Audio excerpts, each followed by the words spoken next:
La première nouvelle qu'on me donne, c'est les événements qui se sont déroulés aujourd'hui à Bamako.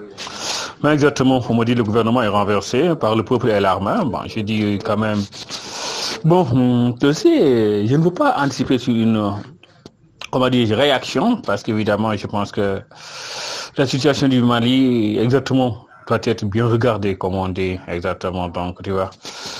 Le Mali est un État, pas comme les autres en Afrique. Le Mali est un pionnier en matière d'intégration. Le Mali est toujours prêt, a toujours été prêt, je veux dire, pour l'Afrique. Et quand exactement le Mali va mal, l'Afrique va mal et le Lorient aussi. Je pense aussi ce qui est important.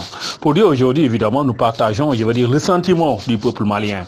Nous partageons évidemment, je dirais, ce que le peuple malien ressent par ce qui s'est passé aujourd'hui. Parce qu'évidemment, c'est vrai, évidemment, comme on dit, l'armée est du côté du peuple. Aussi, je veux dire, c'est ce qu'on attend toujours de la part d'une armée qu'on dit nationale. Parce qu'évidemment, tout ce qui s'est passé dans beaucoup de pays du continent, un président s'appuie sur l'armée exactement et nie, je veux dire, les demandes, les aspirations, les libertés du peuple. Je pense que quand on est élu président d'un pays, la moindre des choses, c'est de respecter les aspirations exactement de ce peuple qui t'a mis au pouvoir. Mais exactement le président malien.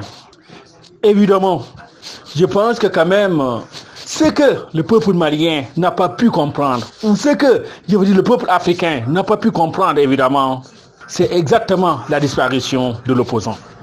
Je pense que quand même ça a pesé exactement sur les événements. Parce qu'évidemment, un opposant en campagne qui disparaît comme ça, je veux dire, dans un pays, exactement, je pense que quand même, il fallait faire le nécessaire.